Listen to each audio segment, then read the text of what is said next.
afternoon, and welcome to the City Club of Portland. Today is Friday, July 20th, and I welcome you all to the state's premier civic affairs event.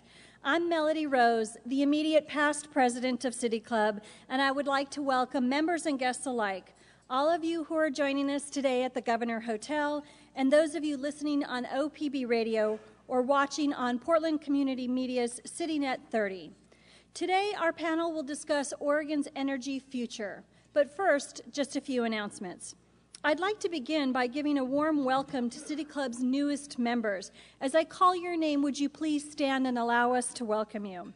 Today, we have Mary Jean Harris-Williams from Communication Training and Assessment.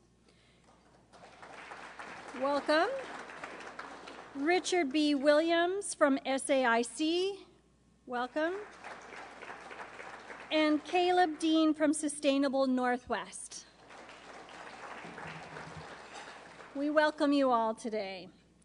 City Club's corporate and media partners are essential to the vitality and the sustainability of all of the club's many activities.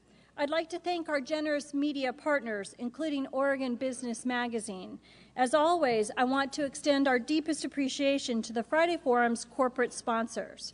We are pleased to welcome representatives from our sponsor, Northwest Natural, to our audience today, particularly Alex Miller, Vice President of Finance and Regulation, and Gary Bauer, Director of Governmental Affairs. If the Northwest Natural table could please stand so we could welcome you all.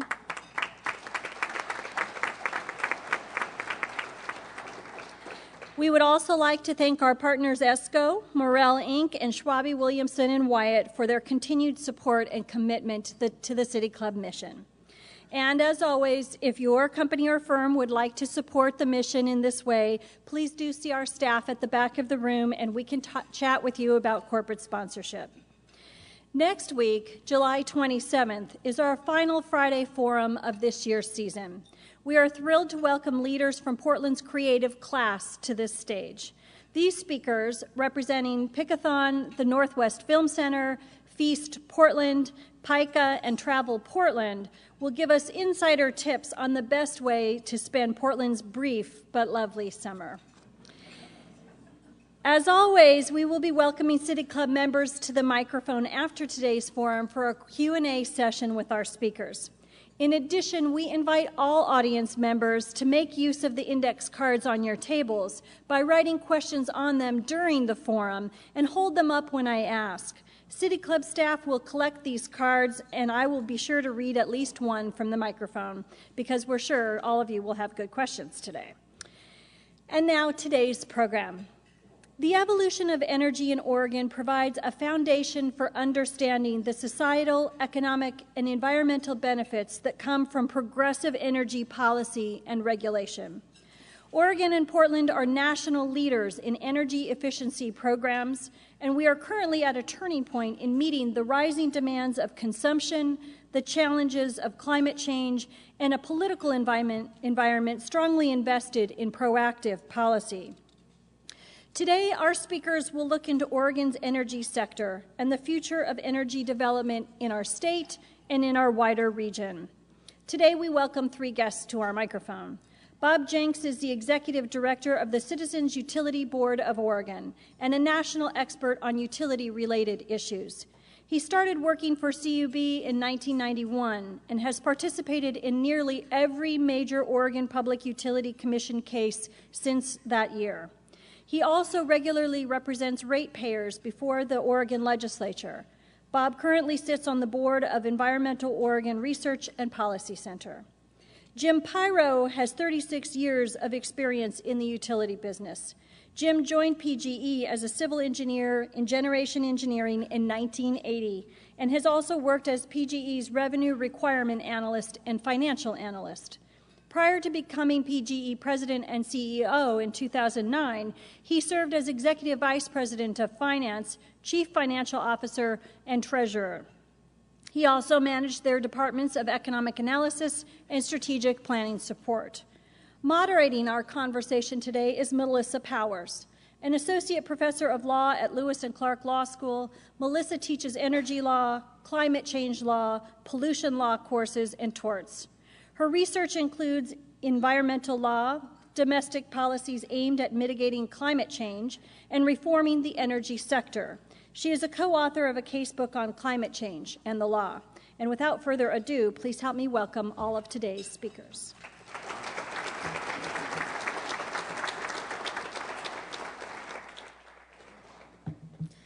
Thanks very much. So we're going to have mostly a Q&A that's designed to drive a discussion between Bob and Jim about Oregon's energy future. But before we talk about Oregon, I wanted to spend just a couple of minutes setting the stage on a national level, because our national energy system, and especially our electricity system, is in the stage of disruption and perhaps a major transformation.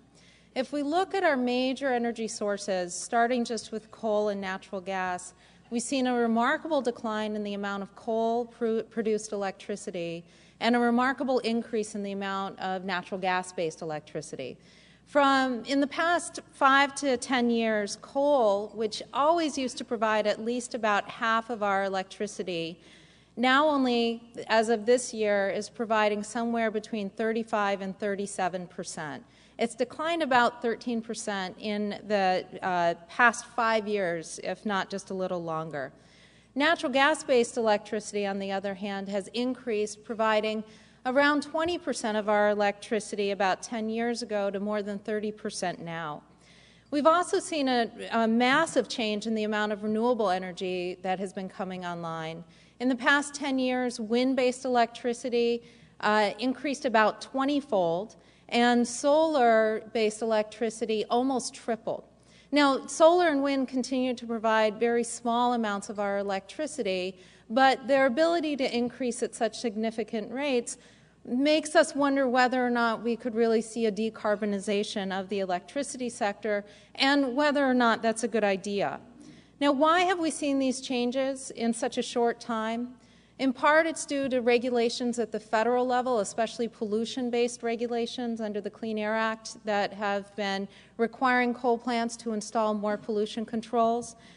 We've seen a boom in natural gas production, in part because of hydraulic fracturing, which has made natural gas prices in the domestic market incredibly cheap compared to historic levels. We've also seen renewable energy policies at the state level requiring utilities to purchase renewable energy, and at the federal level primarily through subsidies and tax credits, particularly the production tax credit, that reward renewable energy producers when they bring energy online. But we also have a lot of uncertainty facing us on the national level. What's going to happen in terms of regulation of hydraulic fracturing? There's a lot of movement on the state basis, some movement on the federal basis to impose environmental controls or some type of other limitations on fracking. If that happens, will natural gas prices go back up? Some people have been thinking that there's going to be more impetus to export natural gas, and if we see natural gas exports, international, global natural gas prices will affect domestic natural gas prices, which could drive up the cost of natural-based electricity production. Climate change regulations on a legislative level, anybody who paid attention to the legislature in 2009 would not expect our Congress to pass any type of comprehensive climate change regulation. But we have seen a lot of regulatory action happening at the federal level by federal agencies. And who knows, maybe this summer's weird weather is going to change politics. We don't know. That's definitely an area of uncertainty. But if there is climate change regulation on a holistic level, that will certainly affect our electricity sector. And finally, there's a lot of uncertainty in terms of what's going to happen with the renewable energy sector. Companies here in Oregon have recently contracted in terms of their development and their staffing needs, largely because the production tax credit, the dominant federal subsidy, is set to expire at the end of this year, and it's not clear if it'll be renewed. If it isn't renewed, we don't know what's going to happen nationally on the renewable energy level. We also don't know what's going to happen here in Oregon. So there's a lot of uncertainty nationally, and there's a lot of potential here in our state. And so for the rest of our time that we have, we're going to turn to Bob and Jim to help us explore some of the questions about what's happening here in Oregon. So the first question for both of you, and Bob, we'll have you start with the answer first, is am I overblowing the idea that we might be in a transformation state? Are we at a turning point in our history? Why are we talking about perhaps a transition to a clean energy economy right now? Okay, first of all, I don't think you're overstating anything. I do think we're in a place where we're in a transformative era, though I oftentimes think that transformation is actually a combination of lots and lots of little incremental changes. But things are changing. In the Northwest, we've got an electric system built on two fuels, water and hydroelectricity and coal. We can't dam up any more rivers. That one's depleted. That one, we're at the end of that. We're not going to build new hydroelectric facilities. And because of climate change, we're not building new coal plants. In fact, we're starting to shut them down. And Jim and PGE deserve a lot of credit for their leadership on Boardman and agreeing to phase out the Boardman coal plant, which is a modern baseload plant. When they had done that, nobody was talking about closing coal plants that were that new and that important to their system. And it was a challenge. They deserve a lot of credit. But it means we don't have that. In a few years, we're going to lose that resource. And so things have to change, and they have to change dramatically. We can replace everything we lose with coal and all new stuff with natural gas, but we're not going to get to where scientists say we need to be on carbon and climate if we do that. So we've got to do things different. I think the modern utility of the future is going to look significantly different. I sort of look at a utility control room right now, and the utility is trying to balance the loads it has. It's looking at sort of the graph of the demand, how many customers are using what appliances at any one time, and trying to manipulate the hydroelectricity in their big central stations and maybe a natural gas combustion turbine and to do that. So they have 5 big resources that they're trying to use to meet the load of literally hundreds of thousands of people. Well, in the future, that's not the way it's going to look. They'll still have some big resources, but at the same time, the utility is going to have to start to have control over that demand. The utility will have, if the utility has control over 100,000 hot water heaters and can kick those up a couple degrees, that's similar to turning up or turning down an electric generating station. If they can control electric vehicles and turn up or down the charging of those at night as the wind goes up and down, they can help integrate it. If you have control of commercial freezers, you can turn those off for a half hour, and the frozen French fries keep them cold, and you don't have to put power to them. So the utility of the future isn't just going to control 5 big power plants. They're going to be having to interact with the demand of hundreds of thousands, if not millions, of people and appliances and cars on the system, and I think it's going to be significantly different. Though I think for most of us, we'll go about our lives and not even notice that it's different. And that's sort of the beauty of where I think the smart grid and where technology can take us is the utility can turn up my hot water heater 2 degrees and I won't even know. They can vary my electric car at night and I won't know. It's charged when I go out to drive in the morning, and that's all I really care about. So I do think we're looking at some very, very drastic changes. I think the basic model of the utility and what it has to meet its obligations is going to change and has to change as we go forward. Great. Jim, are you ready for that? Really, that's the great question. I would agree we are at a turning point. But first of all, let me take a step back to put things in context. When I started in this industry in 1974, we might have had 5 people in the room to listen about energy. It wasn't something on people's mind. And I think that's just the evidence that shows how important this issue is to our society. Back in 74, you turned your light switch on, you expected the utility to meet the needs of the customers, and the utilities had enough supply to meet that demand at a moment's notice. And that was pretty much the model through the 80s. And then things started changing as we started to understand the environmental impact of what we were doing. And that really changed the process. And it's, as a utility, our number one job is to provide you reliable power at a reasonable price with excellent customer service, and being more sustainable as we do that, as we look through time. And that's really critical to us because at the end of the day, electricity drives your future, drives your industries, and we have to be there to supply that. And that's critical to our mission as a company. Now, I tell you, our employees take that mission very seriously. Have we changed the way we're doing our business? Absolutely. And it's really the advent of technology. And that's really been the real game changer in our industry, as we're seeing more and more technology, specifically in the communication space, that really helps us understand how our customers use our product. We've installed smart meters at people's homes to start understanding how our customers use their product so we can deliver them the product they need at the right time, at the right cost, with the least environmental impact. So lots of interesting things we're doing to try to implement this new energy future. And so I think the next step is that you have to understand the state has been very progressive. We have a renewable energy standard in Oregon. We were one of the first to put that in place. We've got emission standards. We've got a solar standard. We've done a lot of things in this state that have been well ahead of the pack. We've been in the energy efficiency space since 1980, where I will tell you a number of the CEOs across the country are just starting to talk about what energy efficiency means. We've passed that milestone. We are at the cutting edge of implementing programs to change the way our customers use our product and to use it more efficiently and effectively. So Oregon has been a leader, and that's been the exciting part about being here. And we are at the cutting edge of doing some things that are different. Bob mentioned the smart grid. Again, using that information from customers to get better asset utilization on our system so that we have less of environmental footprint. So this is an exciting time in the energy business. We are transitioning our mix of fuel in terms of how we supply and generate electricity. We are right now about 25% coal, 25% hydro and renewables, 25% natural gas, and we buy about 25% in the market, which is generally natural gas. As we look in the future, we're adding more renewables to meet the renewable portfolio standard. We have made the decision to shut the coal plant down at Boardman. That was a major decision, but we were a leader in that space, doing the right thing for our customers and our community. And so at the end of the day, we'll be more 65% natural gas, more dependent on natural gas, which is a risk and is also something we're pretty comfortable with given the, kind of the findings in gas.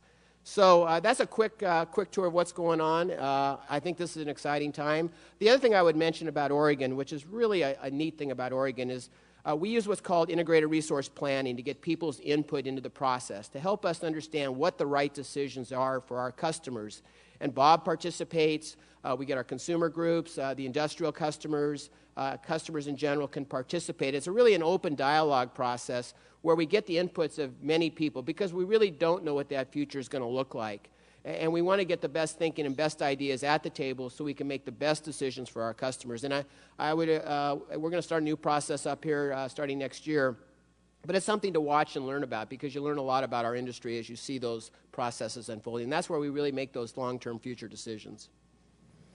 Great. Jim, I'm curious about Bob's vision of sort of a demand-side-based role for the utility to play and less of a central power station model.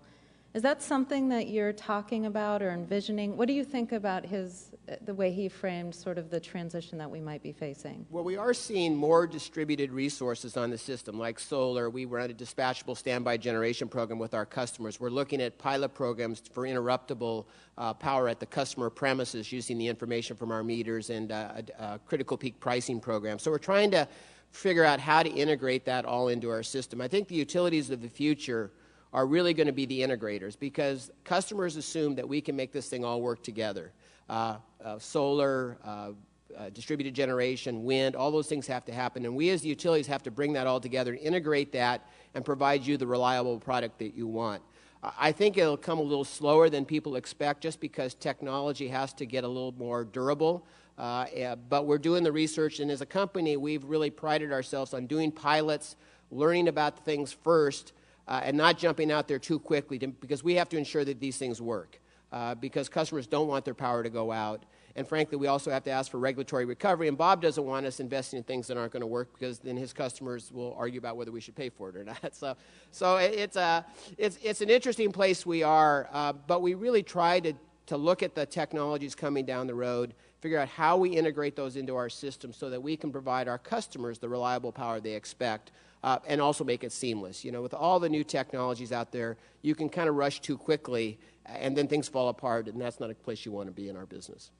And is that consistent with your vision, Bob? Yeah, no, I don't think we should be rushing ahead. Customers aren't venture capital and shouldn't be used in that way. I don't have a Wang computer on my desk at my office. I don't have a Betamax at home. You can guess wrong if you're trying to guess on technology, and that wasn't what I was trying to imply, but I do think over time we'll get there. Those applications will exist. Other places will develop them, and we'll be able to deploy them and make them happen. I do think that I think Jim puts it out in a fairly fairly optimistic way. If I was in his shoes, I'd be much more scared because he's got to make this stuff all work. I get to sit back and sort of criticize where he fails, which my job is certainly easier. From that viewpoint, and the other part of it is the utility is Portland General Electric or any utility is doing it somewhat now without knowing the rules.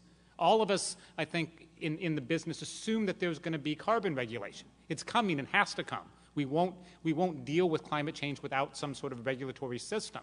Well, Jim's making 40, 50-year investments in equipment that has an effect on his carbon emissions. Without knowing what that regulatory structure is going to look like. It's like starting a sport without knowing the rules and being told, well, at halftime they'll tell you the rules. Well, at halftime I've already sort of put in my strategy. I've done all kinds of things. So it really is, I think, a difficult time and a time of risk for a utility, because if you get it wrong, people like me will say, we think you got it wrong. And so I do think this is it's a challenging time. It's an exciting time, but I also think there's a part of it that it's a little bit scary time. But we do need to get the rules. We do need to figure out what we're doing with climate, and I think that'll make our least cost planning processes work much better. Great. So, Jim, we'll have you take the next broader question at the beginning. And what we're going to explore now is, what do you think Oregon has done particularly well in terms of energy, environment, and consumer protection, all embedded together, if that's possible, and sometimes it is. And what has Oregon done particularly poorly as well in those areas?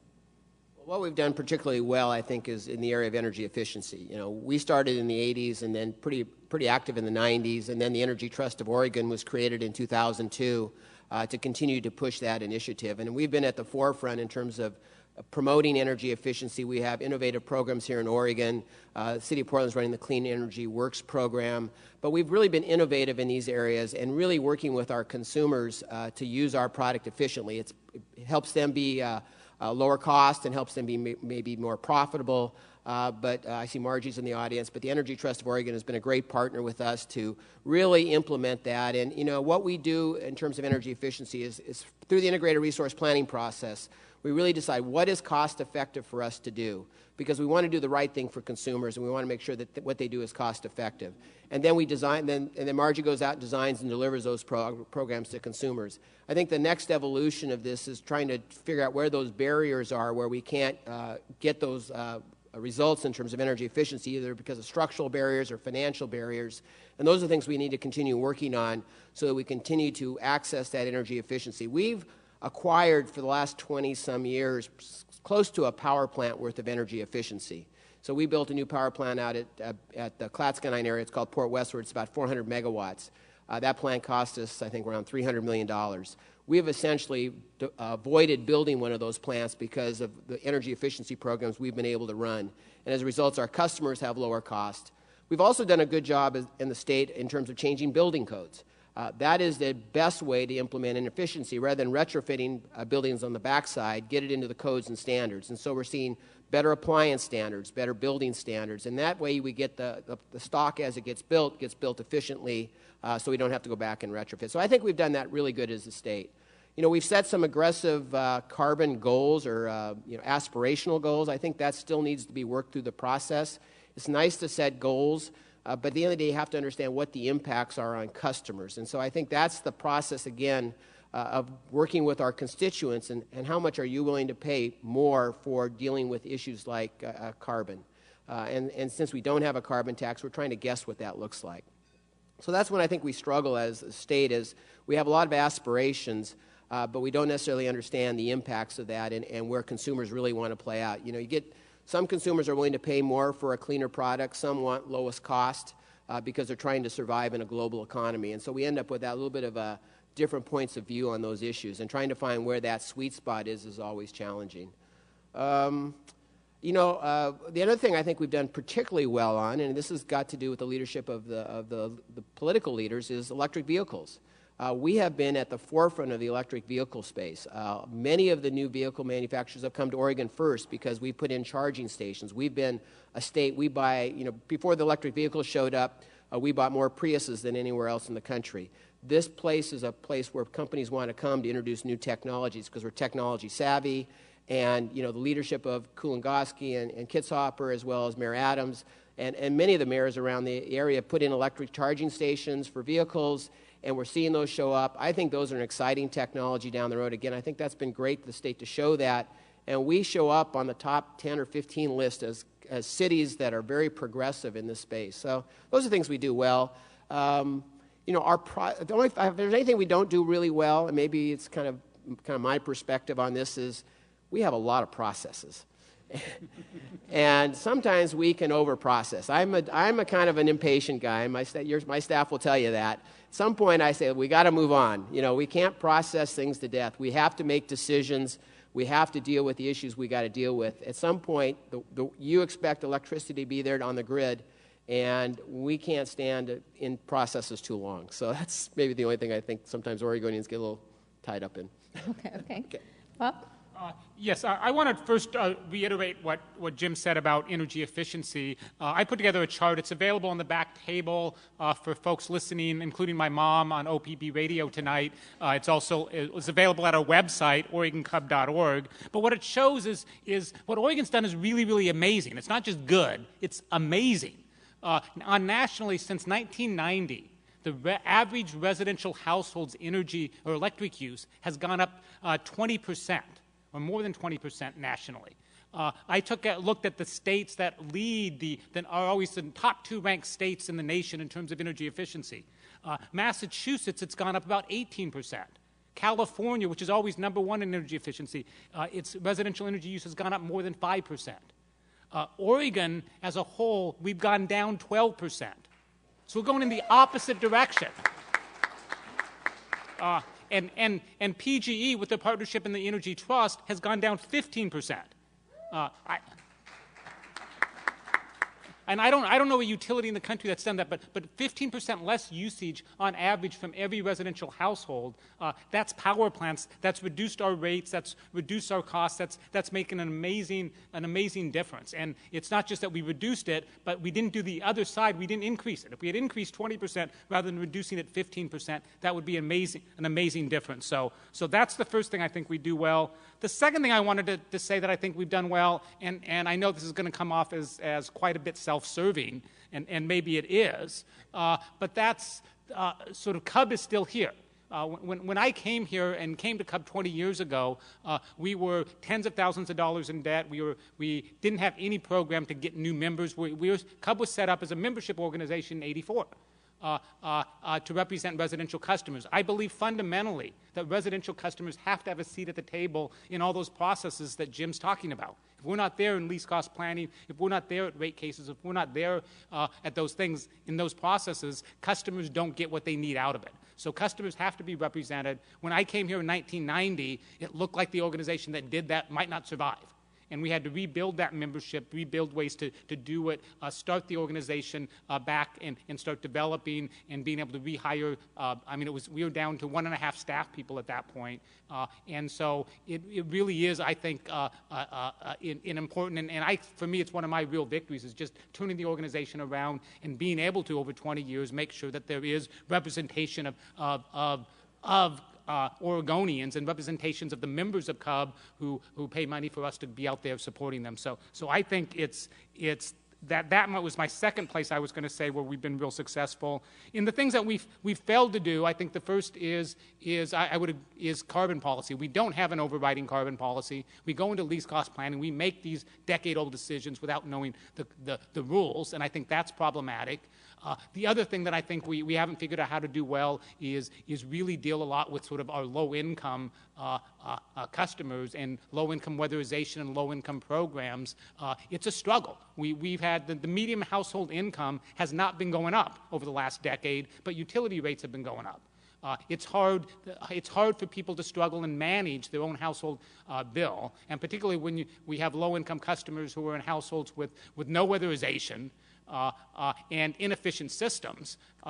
it becomes just meeting their basic month-to-month heating bills and utility bills is difficult. And we've got a state low-income weatherization program on top of a national program, but it's slow to do it. We're doing it sort of one house at a time, and it's a slow process. And I do think we've got to be cognizant as we do all these other work that low-income customers are struggling. It's hard to maintain their bills, and so we got to keep things affordable. We got to focus on affordability, and we got to find some way to make sure people are living in structures that are weatherized, that are in good shape, that aren't leaking heat out into the environment. So they're using what they pay for, but they're not wasting what they pay for. So you both mentioned low-cost power, and certainly when we're talking about low-income customers, it's a significant concern. But the flip side is that investment in energy services, especially if you wanted to transition perhaps to more of a distributed system, is going to take a lot of money. How do you reconcile the drive for low-cost power with the need for innovation in our electricity system if we were to leapfrog into a different regulatory model, which maybe we won't, but how do you reconcile those things? And Jim, for you, how do you reconcile those two needs and your companies need to make a profit at the same time?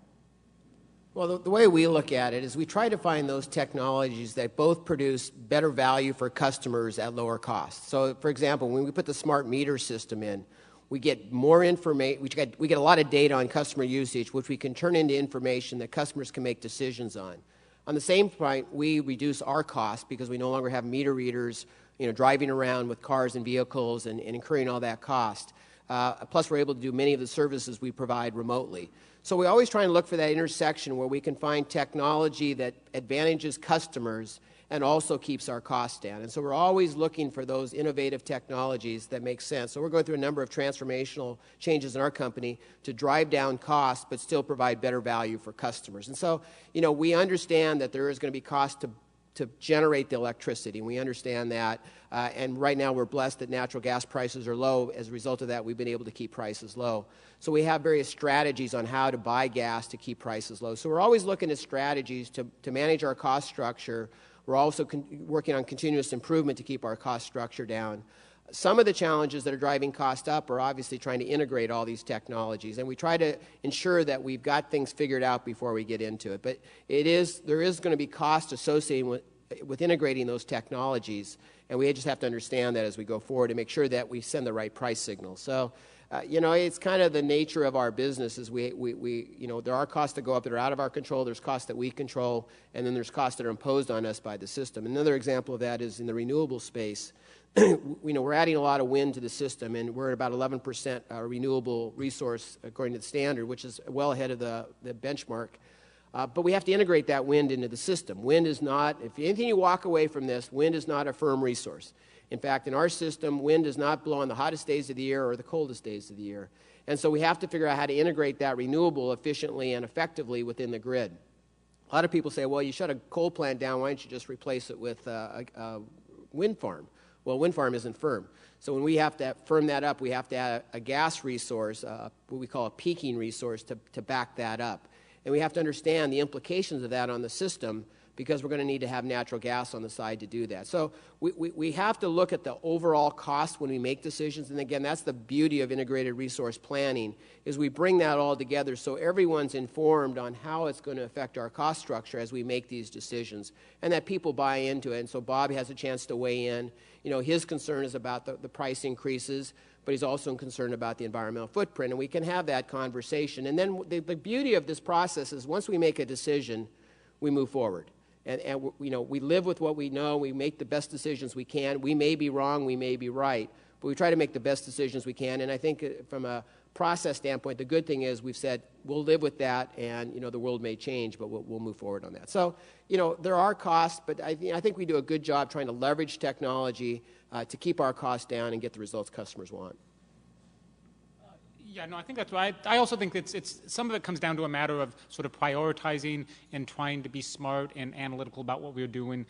When PG made the decision to close Boardman, that allowed them to avoid $500 million in clean air retrofits. So it saved us money by closing a coal plant and transitioning away from that. I run into people every day when I talk about this who don't believe it's possible to close a coal plant and save customers money. But that's exactly what we did. The modeling said that should save about $200 million from doing that. So you can do the right thing. We can reduce our carbon footprint. We can improve the system and do it in a way that reduces overall costs. It doesn't mean rates won't go up. There's costs coming into the system, but you can do things smart. Some of the ideas I was talking about earlier with smart grid of being able to control water heaters and electric vehicle charging and things, that's based on an assumption that that's going to be a cost-effective way to integrate wind. That's what you can store. Your water heater in your house is energy storage. The commercial freezer is energy storage. If you can utilize those as a way to help you integrate wind and help balance that wind on your system, then it ought to be cost effective.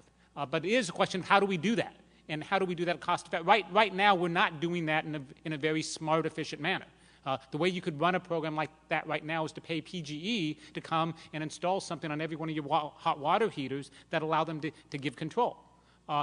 You could do, if Home Depot did that before they sold you the hot water heater, it would cost them somewhere between $10 and $50. PGE coming to your house costs you over $100. If the manufacturers just put the communication port in there, so it was manufactured ready, it would cost less than $10. So we've got a system that could cost less than $10 to do, and we're paying more than $100 for it in the current system. So one of the things we've got to do is we've got to get the economics right. We've got to drive some of the smart grid technologies upstream so we're buying smart appliances. And then once we do that, then that system can happen, I think, relatively quickly and relatively cost effectively. Because it's not having utility employees driving to your home to do everything. So, but we've got to do it, but to get there, it's going to take some time. We got to replace our equipment.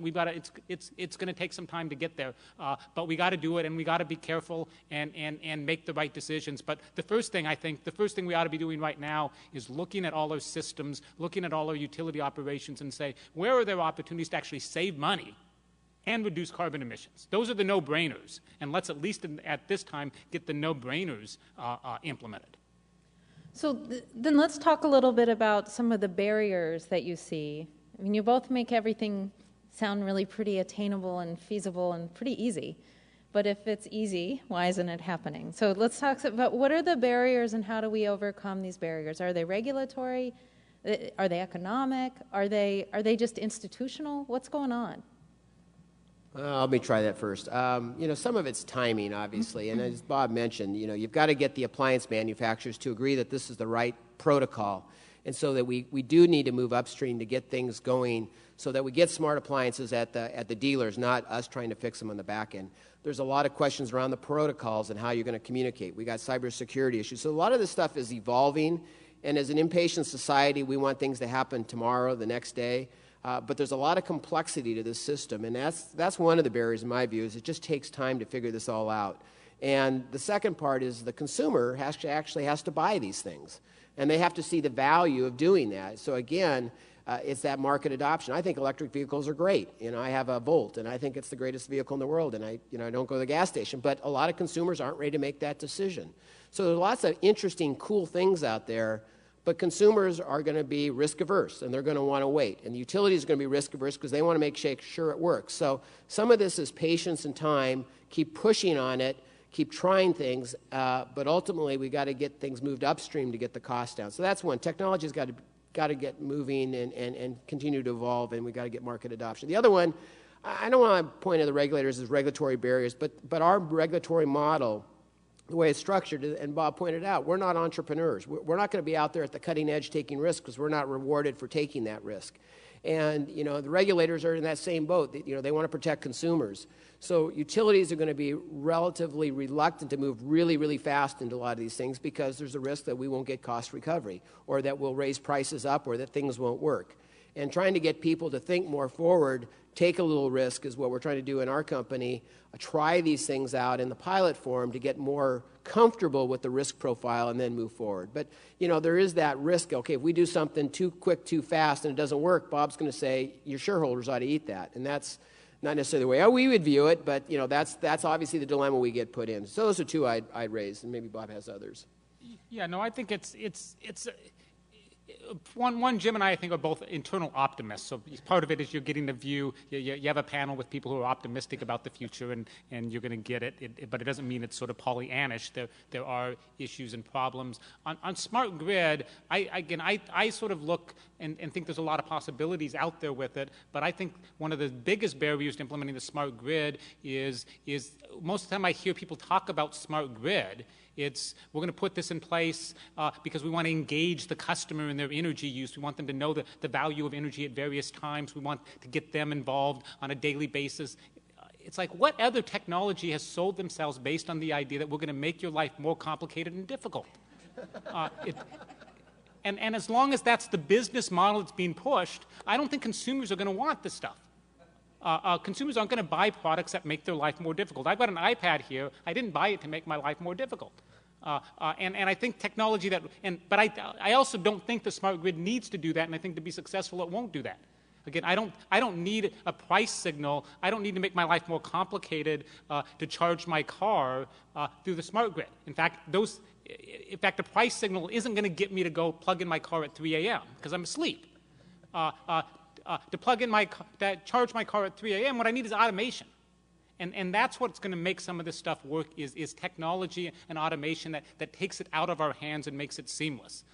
I don't update my virus control on my computer anymore. It does automatically, and my computer doesn't break as often because of that.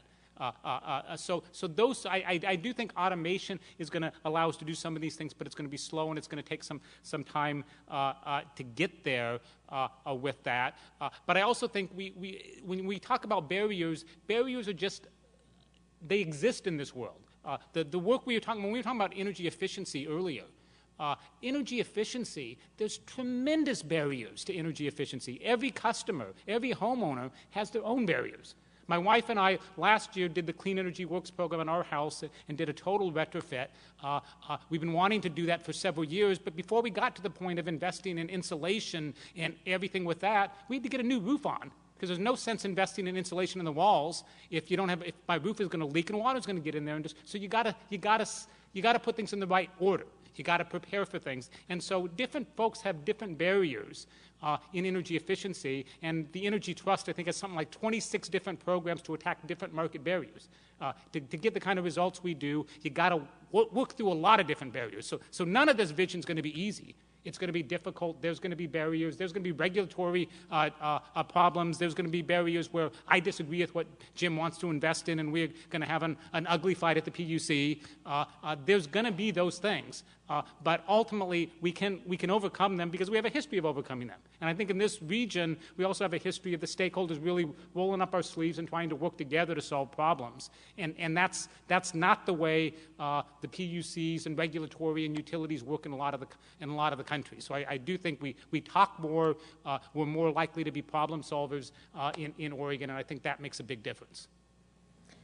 So we only have 2 minutes left, and I'm going to ask you very quickly to say whether you think Oregon's model, which most people do look at as a model, actually can translate to other states outside of this region. Can what you do up here and actually get along and communicate with each other be translatable into other states? And if so, how do you make that happen? I don't know. The good thing about being a native Oregonian working in Oregon is I don't have to think a whole lot about that. I'm a native Oregonian. I represent Oregon customers, and I think I sort of share the value. I do think it's harder. I mean, when you deal with closing a coal plant in Wyoming, you're not just dealing with customer and utility issues, you're dealing with coal miner issues. We don't have a whole lot of economic development staked on coal mining, so that made the discussions about Boardman easier because we didn't have that interest group at the table trying to protect their jobs. We did have workers at the plant, and that was a difficult part of it. But so I do think Oregon has a history and a tradition of doing things, and some of that tradition helps. I mean, the energy efficiency, one of the things that contributes to that is land use planning. Other states don't have land use planning that causes infill and smaller homes, and that makes a difference in our demand per household. So I don't know if it's, to be honest, I don't know if it's translatable to Oregon. I think some things are. The energy efficiency programs we have is translatable. Some of I think as we implement smart grid, as we do some of these things, if we can come up with a way to integrate wind through water heaters and electric vehicles and things like that, that will be translatable to other parts of the country and the world, because they have the same problems. So our fixes may not be, but our processes and working together and achieving things without too much blood being spilled, I don't know. And Jim, we have about a second for you to answer. I think the answer is yes, because when I talk to the executives at the Electric Edison Institute, they're asking us, how do we get what we get? And I say it's collaboration. And you've got to change the model. In many places across the country, it's a very animosity group. You're fighting each other. Here in Oregon, we try to work for the best solution. And I say that comes through collaboration. We would have not got the Boardman solution had we not had Bob at the table advocating for not only protecting customers, but making the right decisions on the long-term basis. So, collaboration works. And I tell people all the time, you got to integrate, you got to work with your stakeholders, and you've got to get buy-in, because you're going to get more durable decisions. And I think they're starting to see that. I get many questions that how did we get to the Boardman decision we did. And I think they're starting to see that that's a better strategy than just taking on the consumer group head-on or the customers head-on. So, great, thank you. Thanks. Thank you very much for that informative discussion. And now, if you've written a question on an index card, now's the time to hold them up high until the staff can fetch them from you and bring them up to me. The first question for our speaker, as always, will be from our Friday Forum host, today, Leslie Moorhead. Leslie is a consultant providing financial management services for small businesses. She received the club's Research Award in 2007 and the club's Member of the Year Award in 2010. Leslie. Thanks, Melody, and thanks to all of you on the panel. Yes, you are very optimistic about good, solid energy policy, and that always makes me think, all right, what can you tell us about how to make those policies work? What really do you put in place in terms of implementing the policy, whether it's legislatures passing laws or businesses adopting their own business strategies and implementation plans? So can you give us examples? And speaking of the grid, I want to show you a simple, very simple grid. It's a 4x4 grid. Can you give us examples of what works in terms of regulation or regulation penalties or incentives to make policies work for both industry and consumers? Let me just give one example. In the area of energy efficiency, one of the things there were some few that, why would you ever tell people to use less of your product? Most companies want to sell more. That's what you do. So we dealt with the disincentive of trying to have people use less, which is a mechanism called decoupling, which means that we're allowed to get the margin from those sales related to energy efficiency. And that was an important thing for us, because we had a disincentive not to encourage energy efficiency. Even though we did it, we were being hurt financially. We got through that. We found a mechanism that worked, that allowed us to earn a fair return on our investment, but also to continue to push energy efficiency. So I think when we find these things where there's misalignment, we've got to sit down and work on what is the way to address the issue. And that was a good example of one where we had some challenges, and we worked together and found a way to remove that disincentive. So, I think that's right. And the other thing I think that affects the regulation in Oregon that we haven't talked about, that is one of our real strengths, is the quality of the regulators. One of the things that when you look around the country, in a lot of states, PUC commissioners are campaign contributors of governors. It's sort of the states. You appoint your friends, you appoint your allies. There's a certain cronyism to state appointments. We've had a history in Oregon of appointing high-quality people as the regulators, and having high-quality regulators can be challenging to those of us who practice before them, because they don't have a whole lot of patience for us doing crappy work. but it's good. It really makes for the better decisions, and I think one of the things we're blessed with is those folks, the folks who are overseeing the system are good, they're knowledgeable, they're experts, they care, they're not biased, and that to me is a huge difference and a huge thing that if other states could do, I think people would be in much better shape. And when I go around the country to meetings, people do not tell me that's what they have in their other states. Thank you very much. We'll now take questions from the floor. As always, we invite members to the microphone to ask their question. Asking questions at the Friday Forum microphone is a privilege of club membership. Before asking your question, please identify yourself as a club member and ask your question in under 30 seconds, or you'll see the famous City Club question mark. Also, I'll be sure to read at least one of the questions from the index cards that came from the tables. Steve Novick, City Club member. Polls show that most people say they would pay more for renewable power, but only about 10% of PG and PacifiCorp customers take advantage of your programs to do just that. Based on behavioral economics research, I suspect that it's not that people are hypocrites. They just never get around to checking the box and sending in the form. What about turning those opt-in programs into opt-out programs where you tell everybody, we're going to sign you up for renewable power unless you send us a note saying either, I can't afford it or I hate polar bears?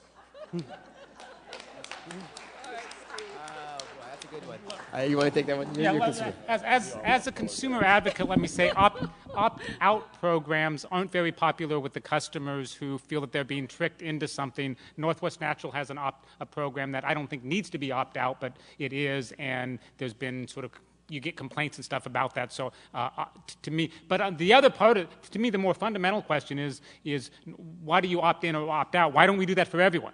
And we do some of that through the renewable portfolio standard, but you can opt out and get more renewables, but let's get more and more renewables in the base. Let's make sure everyone's paying for more and more renewables, and that's what we're investing in, because if we invest in renewables as our core product, then we don't have to pay extra money outside to do more renewables. So let's have everyone pay for renewables by making that sort of the first thing that we look to invest our dollars for generation in. I totally agree, and I've always been an opt-in person. From a customer satisfaction perspective, customers don't like to be tricked, and I think we want to be forward with them, given the opportunity. We market our programs pretty aggressively. In fact, we're #1 in the nation in terms of people participating in these programs, but it is an opt-in program, and I think there's more value created by that because you really get the customers who want to do it. And on the other side is we have this renewable portfolio standard, so we are moving to 25% renewable already. So my sense is there are customers who want to be more than what public policy dictates, and they have that option, and it's been great for them. And a lot of our customers use it as a marketing campaign, that they're 100% green in terms of what they provide. So I think it's nice to create that differentiation and let them choose. So that's kind of where I'd come out on it too. Next question. Judy Barnes, City Club member. And I think Steve's onto something there. I would like to, when I think about Oregon's energy future, I think with many hats. I think with the ratepayers' hats. I want stable, low-cost energy in the future. I want an energy future, an economy that's powered on clean sources of energy, solar, wind, and water. And I think somebody mentioned how many people are here today compared to 2 decades ago. I think it's that vision of an energy future. The reason many more people realize we need to get off fossil fuels.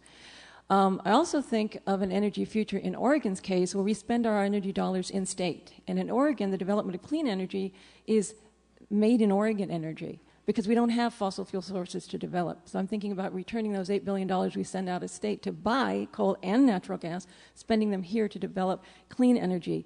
I applaud the efforts, thank you, and thank you for the applause, but I applaud the efforts we've done in reducing demand. And that's a key portion of the puzzle that makes up getting off fossil fuels. But there's another piece, and that's generating clean energy. So my question is, what regulatory barriers are in place now that we need to fix, or what are the barriers to moving to a 100% renewable energy economy in Oregon? Thank you. Just a couple clarity. Our wind turbines actually come from either middle of the country or sometimes overseas. So not everything comes from Oregon. Obviously, the wind blows in Oregon, but a lot of this technology comes from out of the state. Solar, we're lucky to have a nice set of solar manufacturers in the state, so we can get that product here locally. In terms of renewables, I think the biggest challenge is we need to find diversity of renewables. We can't just do it all with wind. Right now, we've got about 6,000 megawatts of wind in the Northwest, which is about 10% of the grid. It is stressing the system because of its intermittent nature. We've got to deal with the things that Bob mentioned, which is how do we store that at night, how do we find ways to control wind. But wind can't do it all. We need to look at a diversity of renewable resources, and so we're looking at solar. Solar is still about 3 times as expensive as wind, so it's still very expensive. The price is coming down as production gets better. We're looking at wave technology. Oregon State's doing research, and there's a company going to deploy a buoy off the coast to look at wave technology. We're also looking at biomass, and we're doing some very innovative work out at Boardman on maybe converting that plant to a biomass facility where we grow and use agricultural waste. So I think the challenge in Oregon is to have a basket of ideas that could work and try them and make sure we have a diversity of supply because we can't put all our eggs in one basket. And so that's some of the challenges we have ahead of us, and it's going to take some time. And we're going to have to use natural gas as a bridging strategy as we move forward. So. I would say that to me the biggest barrier right now is it's a combination of cost and timing. Renewables don't have fuel, so all their cost is up front. So they hit their most expensive year when they come into rates is their very first year.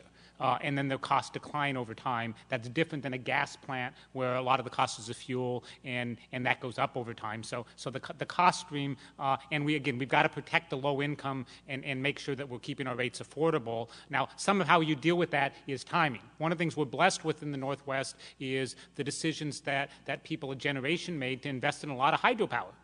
That hydropower, a lot of that has been paid off. It had the same problem. It put a lot of cost into the system. You go back and read commentary from the 50s and 60s, there was a lot of opposition to the idea that we were overbuilding our hydro system. And people were real concerned about where was all this power going to go, the effect of it on bills, the costs of it. But we went forward and we invested a lot of money as a region in these hydroelectric facilities. Now they're largely paid off and are producing really cheap energy for us. A lot of the wind, we put a lot of money into wind over the last 5 or 6 years. In 10 years from now, because again, there's no fuel costs, we will have paid those wind facilities down.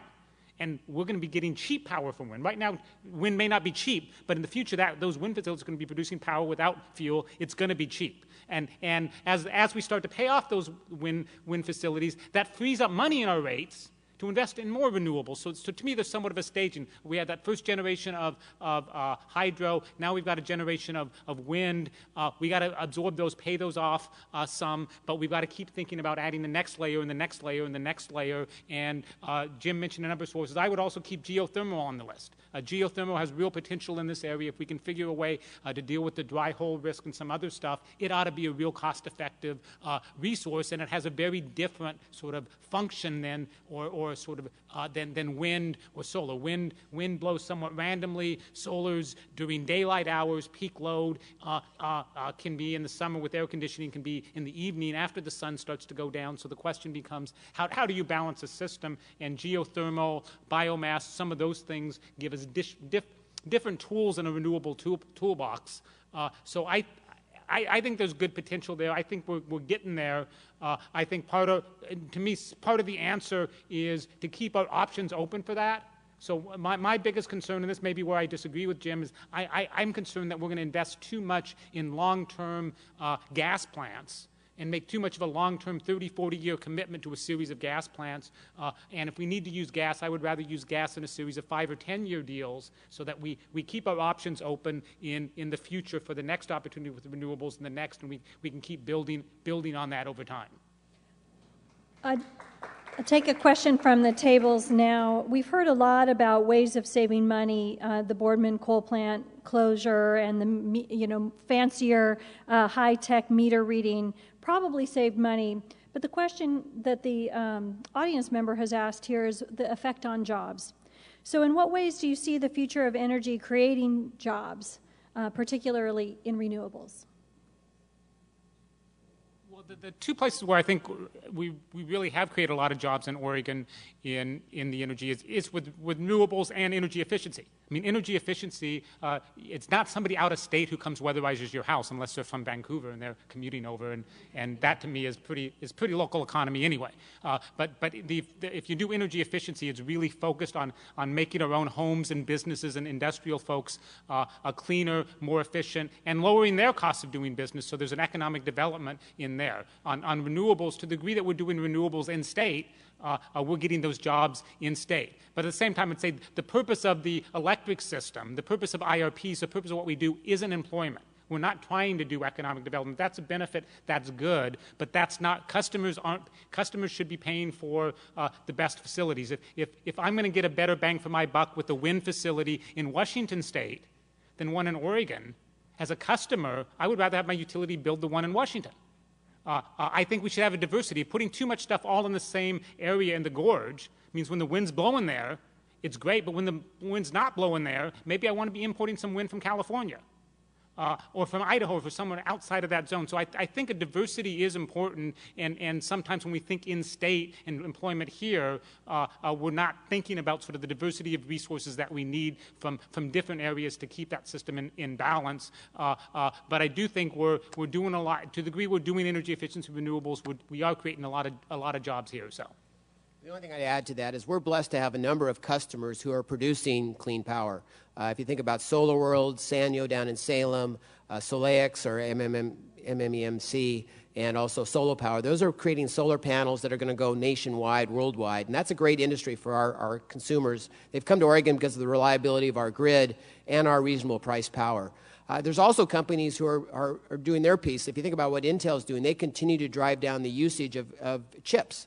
They make their chips more efficient, use less power. And so no, you wouldn't think about them as a clean technology company. They're doing a lot if you think about how many computers are built every day and use power. So they're doing it kind of in a different way. So, we're very innovative in Oregon. We think a lot about how do we produce products lower cost with less environmental footprint, and how do we create a better economy. So. Thank you. Unfortunately, we've run out of time for further questions, and we're going to have to stop for today. Please join us next week for Hot Times Summer in the City. We hope the sun comes out, our final forum of the season. And as we close for today, please join me in thanking our guests, Melissa Powers, Bob Shanks, and Jim Pyro. Thank you so much. We are adjourned.